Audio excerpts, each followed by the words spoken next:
I love it when a theme develops, when you are spending time working on many things, and then you can see how they all come together. But first, realize that these patterns will almost never become evident unless we slow down. I didn't even have to look hard or be intelligent to recognize today's theme. I merely had to slow down. So here's what I've got today.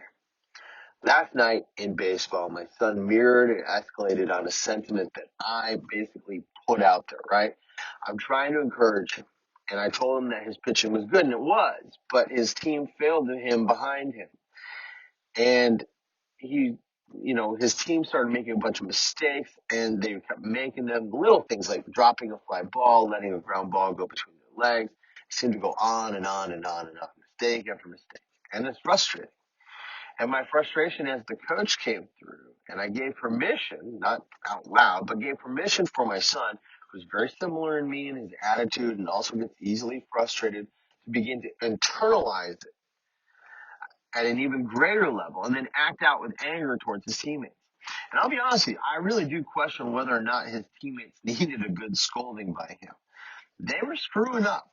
There should have been some level of accountability. And for admonishment to come from him, the person who is out there trying his hardest to go through strikes and having kid after kid get on base because they were hitting it and we were dropping it. Well, I don't know that I necessarily have a problem with that. Now, the problem that I do know that I have is with the way that he was internalizing it and his frustration. And I really do believe that it came from my general demeanor and words. So this morning, as I'm processing this, and then I begin to process some of the readings that I had, which turns out that today it was from the books Riley's Luck by Louis L'Amour and Perfect Day by Craig Ballantyne. Both ended up with a theme. And I began to realize how in the same way that I have an impact on my son, other people have an impact on me. And in turn, I have an impact on everyone that I come into contact with.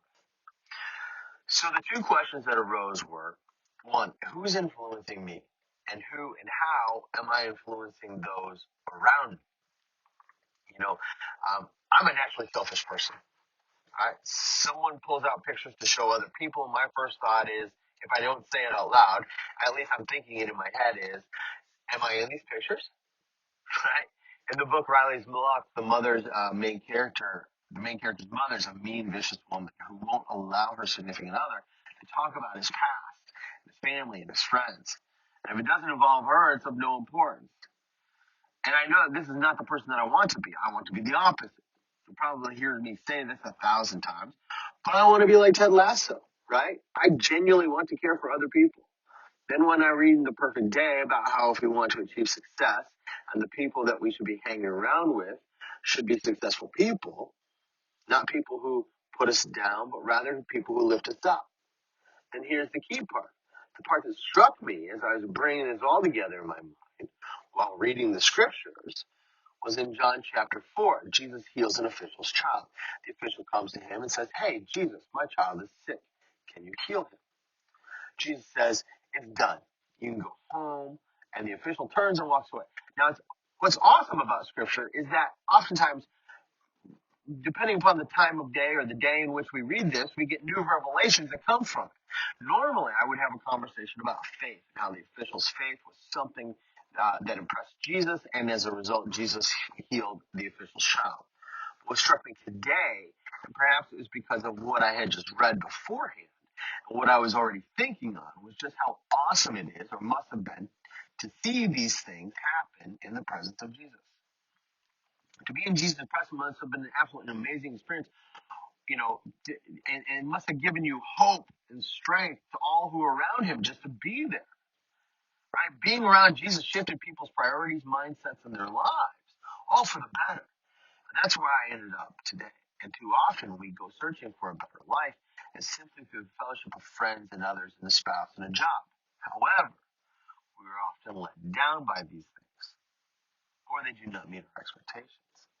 However, I would have you consider that the life that I and the life that we want to live and the people that we want to become begins with spending time and around and being in the presence of Jesus. If I don't want to be selfish, and there's no greater person to be in the presence of on a regular basis than Jesus. And if I don't want to be the subject of the highs and lows of everyday life, then there's nobody better to hang around with and be in the presence of than Jesus. So there you go. I took some time today to slow down and spend some time. So you take the time today to spend time with Jesus. Close your eyes, pray, and have a conversation. No agenda, no asking for things. Try just listening. I think you'll be amazed at the things that we can discover if we slow down just a little bit. And then I'm learning more and more about this, like the example that we have in Jesus. Much of that happens in the morning. So just something to think about. God bless.